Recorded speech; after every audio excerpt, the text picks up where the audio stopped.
Matt, what does commitment to training mean to you? So yeah, I've seen you active out like in the online space. You have a lot of conversations with people. You're doing live conversations on Instagram a lot. And you have, I would say, pretty pointed views about people. Like there's people you want to talk to, people you don't want to talk to, that kind of thing. And I think a lot of it centers around how committed are people to training. And those are the people you want to talk to. And if they're not committed, then you're just like, hey, just go to primary and secondary and talk to them or whatever. Could you talk about that a little bit? Yeah, kind of how I gauge commitment, is when people reach out to me and, they want to talk about trainer, they're sending videos, like you can see the evidence is pretty clear, initially that, hey, okay, this guy's working, he's trying to figure things out, especially on the civilian side, since I don't run very many civilian classes purely because of time, but I try to help everybody through, social media platforms, training. And if guys are putting in a lot of work, like it's evident to see, right? They take time to make videos. Hey, could you take a look at this big write-up? And then what I've seen over time is the same kind of repeat offenders, right? Constantly training, trying to figure things out, looking at collecting information from a bunch of different sources, but what I've seen at least is like consistent dry fire through videos, right? Sending videos, posting videos, and then you see the work, right? That level of commitment when guys are committing an extraordinary amount of time and resources to their own personal development, to me, that's what, real commitment in this space looks like.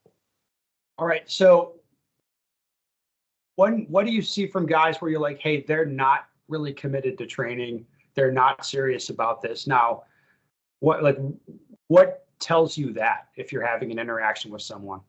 I mean, you can see it where they want to leverage gear, or they want to leverage like an extreme shortcut that's not working, that's not just pure work. I think you see that from the individuals, or their enthusiasm is really high and then it just kind of tapers off. Like, hey, this is what I think you have to do. This is the schedule that I would set up. And they're like, oh, well, I've got this and this and this, right? And they're too busy. It's like, okay, then you're too busy, I guess. You see a lot of that.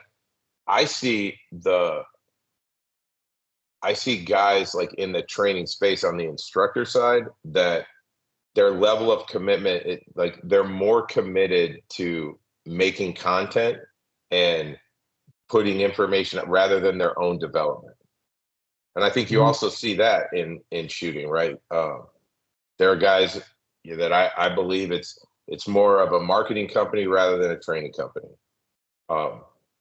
But you see that level of commitment, guys that aren't, developing themselves to be better practitioners, better shooters, they are practicing, teaching what they already do. Yeah. Yeah. All right. So looking out over the training landscape, you've seen a lot of this kind of stuff where, hey, some people are committed to this training thing. Some people, in your view, hey, they're not committed. Some of these instructors are trying to better themselves and make other people better. Some of these instructors over here, you see them, hey, you're focused on marketing. You're producing slick content for social media.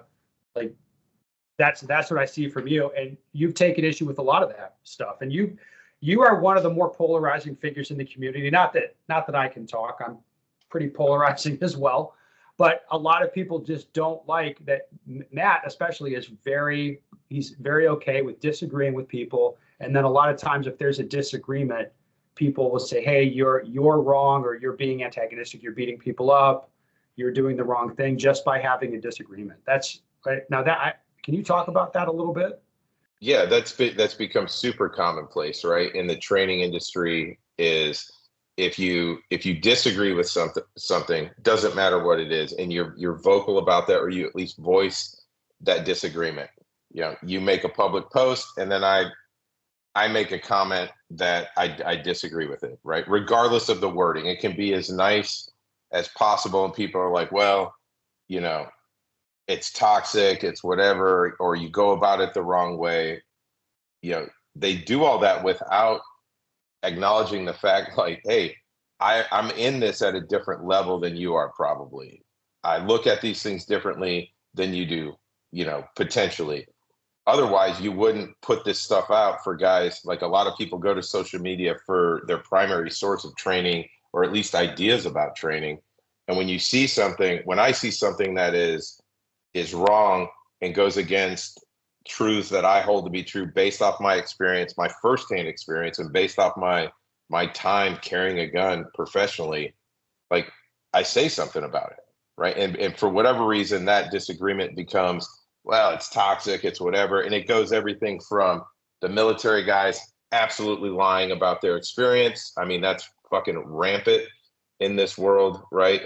In the training space, to guys that oversell their experience, right? They're not teaching it from firsthand experiences, but they have somehow become SMEs in this tactics world or whatever.